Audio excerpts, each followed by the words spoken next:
You probably imagine the age of splendor as gilded palaces, endless balls, luxurious dresses, and diamonds. But what if I told you that everything you believed was untrue? Behind the glossy facades of these mansions, in cold rooms, real tragedies unfolded, where untold wealth did not save lives but rather destroyed them. In a world where marriage was not a union of hearts, but a deal that bound two capitals together, the fate of an entire generation of women became a bargaining chip. Watch the video to the end to learn how marriages of convenience, concluded during the lavish Gilded Age, did not save but destroyed families, leaving behind debts, scandals, and broken lives. What if I showed you a time machine? We would travel to a world where a woman was merely a beautiful addition to her father's capital, and her main task was to marry well. For a girl from high society in the Gilded Age, a successful marriage was not a matter of love, but a complex financial and social operation that was supposed to increase, not squander, the family fortune. It was not about happiness, but about a strategic alliance between two clans, the young money of American industrialists and the old aristocratic blood of European titles. It was at this time that a tragic tradition was born.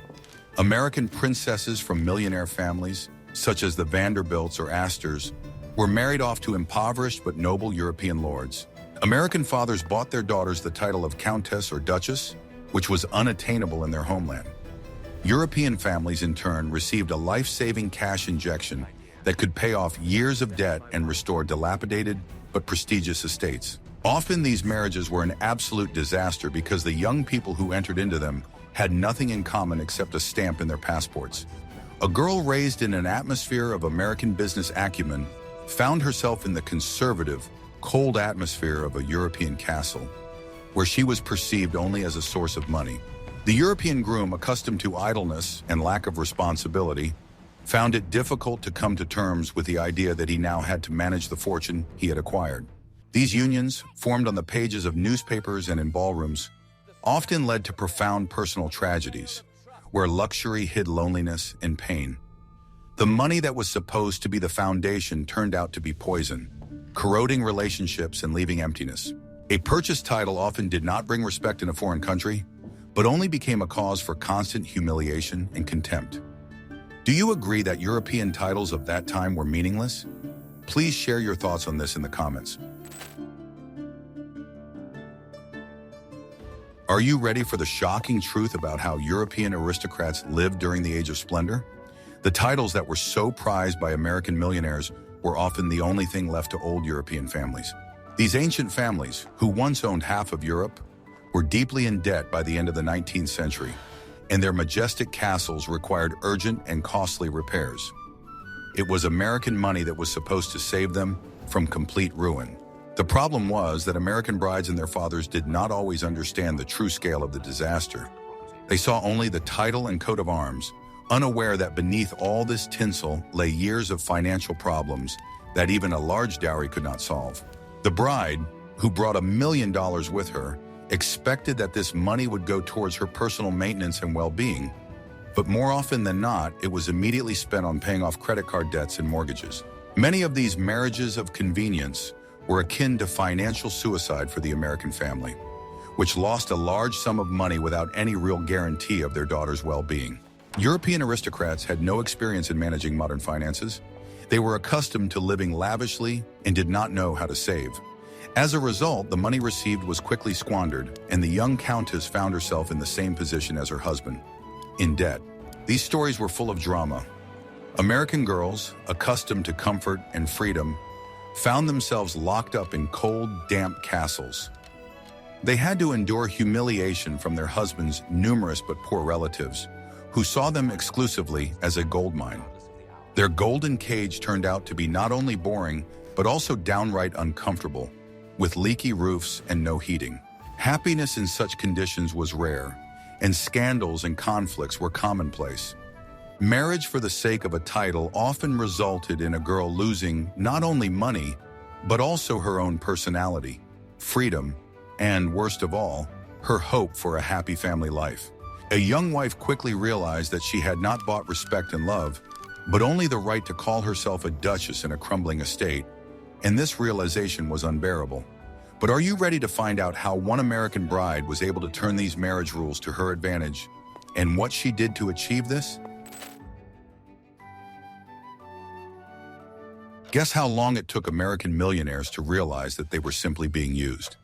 At first, they naively gave their daughters a dowry without any conditions, but soon realized that their money was simply evaporating without bringing their daughters any happiness. This bitter experience taught them the main secret to a successful marriage of convenience. It was necessary to conclude a marriage contract as tough as steel that would protect their capital. The marriage contract became a real weapon in the hands of American fathers who tried to protect their daughters and their money from European scoundrels. These contracts were incredibly detailed and included a wide variety of conditions, from guarantees of personal maintenance for the wife to prohibiting the husband from disposing of the main sum of the dowry. In essence, the bride's father did not give money to the husband, but created an irrevocable fund, the interest from which went to support the young couple.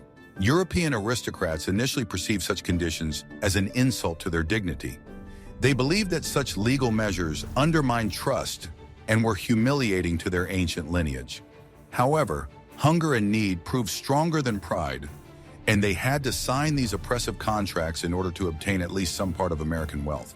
The most important point of such a contract was to secure the bride's personal income. It was often stipulated that a certain part of the dowry remained under the complete control of the American wife, and the husband had no access to it. This gave women at least some financial independence and allowed them to avoid ending up on the street in the event of divorce or the death of their husband. It was this clause that saved many American women from complete poverty. Such an agreement was a symbol of a new era.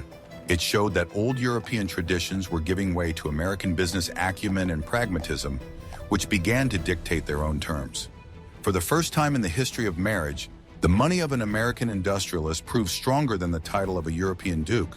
At the same time, despite all the tricks, many marriages still fell apart because money could not buy respect and happiness. Like this, if you think that a prenuptial agreement was the only way to protect daughters in the Gilded Age. What happens when a girl who is used to freedom is married off to a man who does not love her but wants her money? This is exactly what American brides found themselves facing in European castles. Their lives turned into a beautiful but cold golden cage where outward luxury hid absolute lack of freedom and loneliness. Their existence was subject to strict rules of etiquette and constant pressure from their new family. American girls were often more energetic, educated, and accustomed to a certain degree of emancipation than their European peers. However, after marrying an aristocrat, they suddenly found that they had to obey archaic rules and be nothing more than their husband's decoration. They were required to play the role of hostess, organize receptions, and be impeccable, but no one was interested in their opinions or desires. Many husbands, having received their dowry, immediately returned to their old habits: gambling, infidelity, and living lavishly. American wives were forced to endure this, as divorce was a huge scandal that could destroy the reputation of their entire family. Society did not forgive a woman for breaking up a marriage, even if her husband was an outright tyrant or a drunkard. Life in European society was a constant struggle for them. They could not truly integrate into their husbands' circles because they were considered nouveau riche, without real bloodlines. Their American origins were always a source of contemptuous jokes and disdain. They were isolated with no real friends and no support from their husbands. The only consolation for some was the extravagant spending they were entitled to under their contracts. They ordered expensive clothes, bought jewelry, and threw lavish parties to drown out their longing and loneliness. But even this outward glitz could not fill the void in their hearts, and many of them suffered from deep depression. What do you think was worse for these women, poverty or forced loneliness and luxury? After getting married, American brides were confronted with a bitter truth that had been hidden from them until the wedding day. Their European husbands may not have had direct access to the main capital, but their debts were real and had to be paid. The girl suddenly discovered that her dowry, which was supposed to provide her with a comfortable life, was in fact only covering the holes left by her husband's years of profligacy. These debts were not only financial, but also moral. The European husband's family often put enormous pressure on the new wife, convincing her that, For the sake of family honor, she had to sacrifice her personal funds. If the young wife refused, she was ostracized and accused of selfishness and a lack of nobility.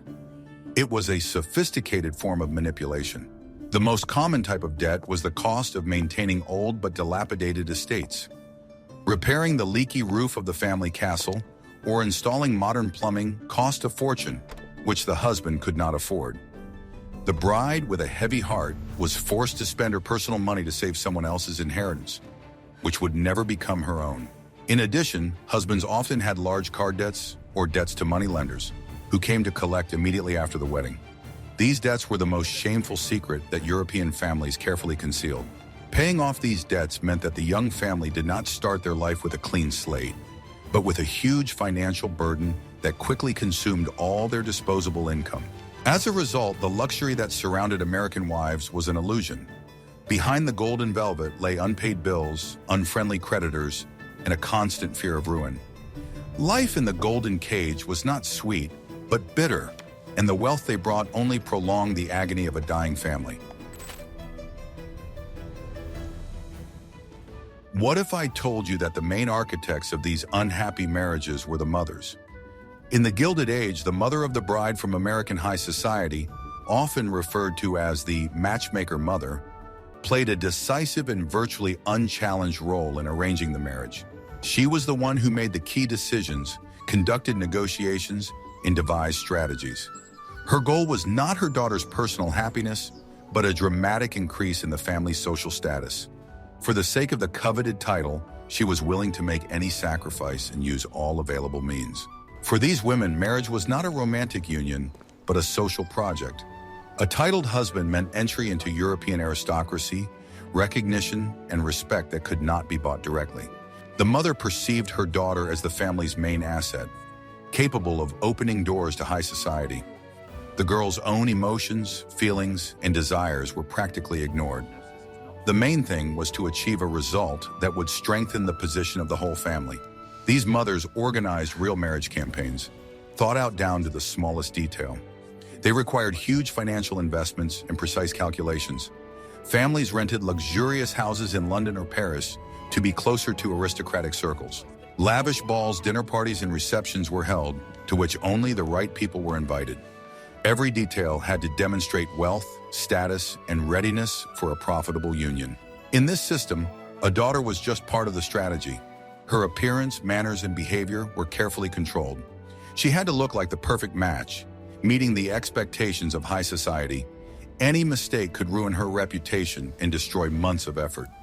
Girls were taught to smile, be polite, and not ask unnecessary questions.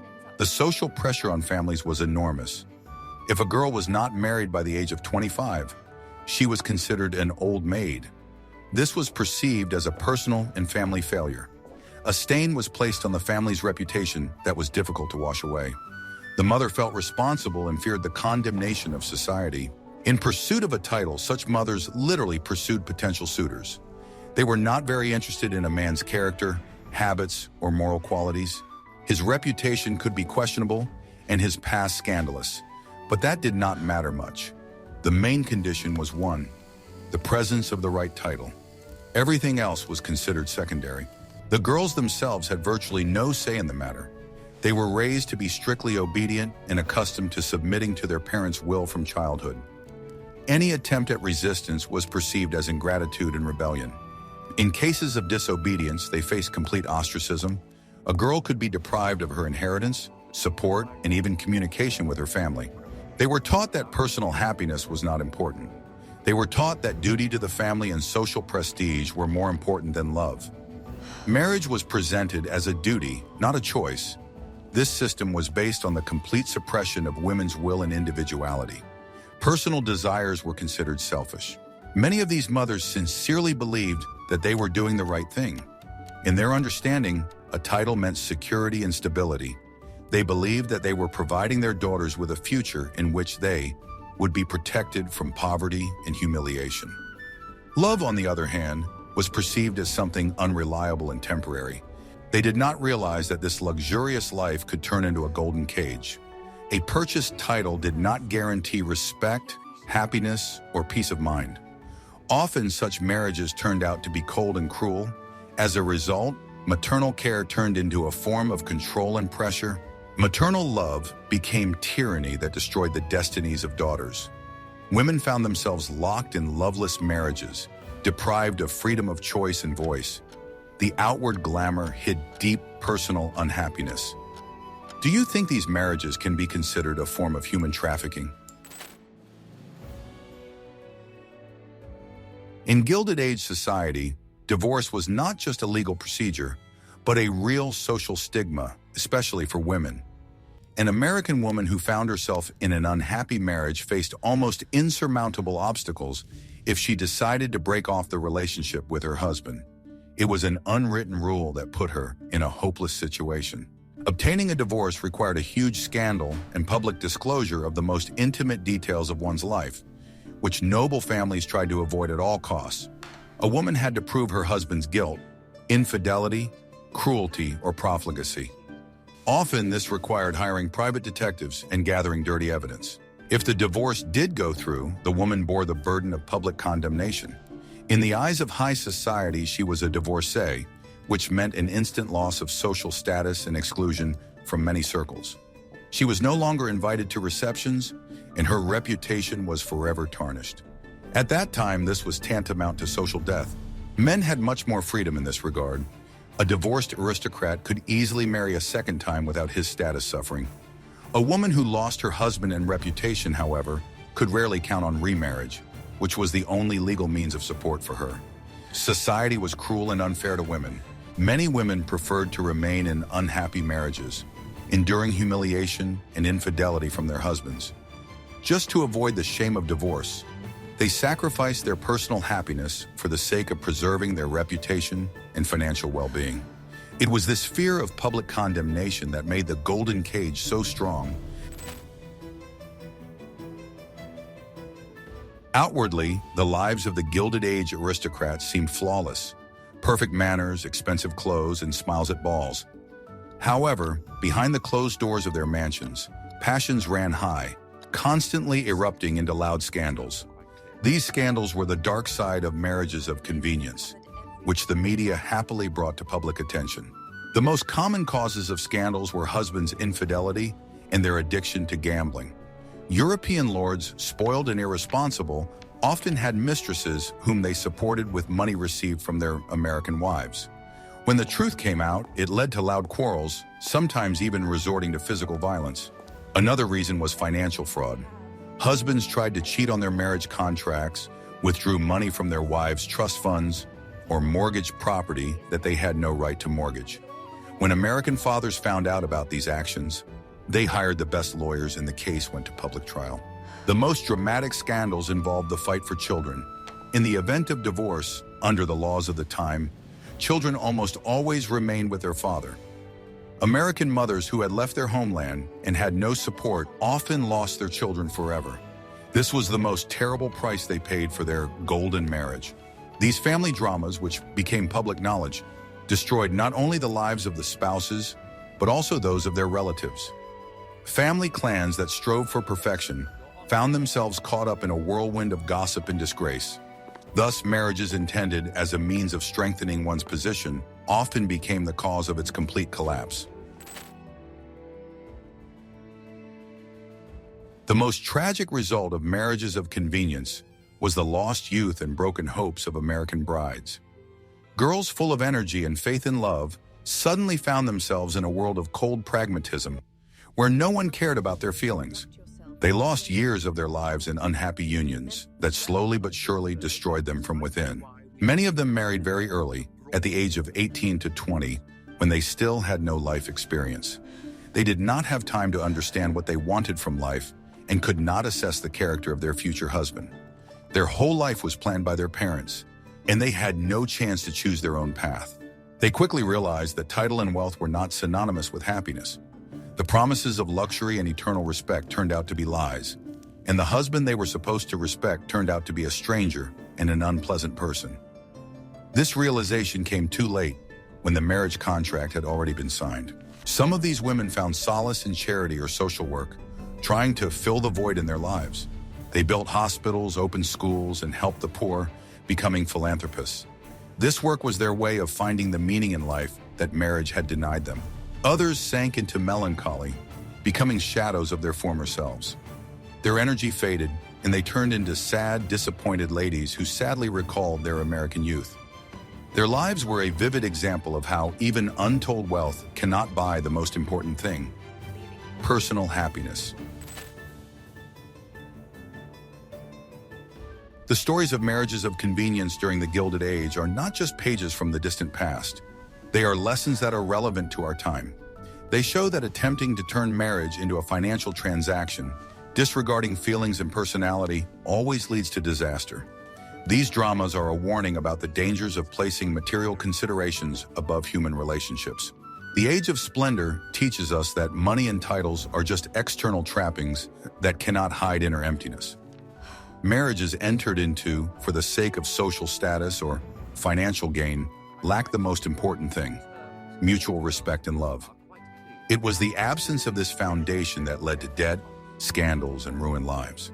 These stories also tell us about the importance of financial independence for women.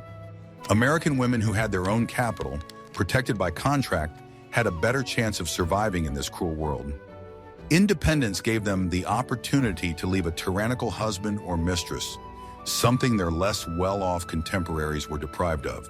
Finally, it was a lesson for parents. Mothers who pursued titles ultimately doomed their daughters to unhappiness.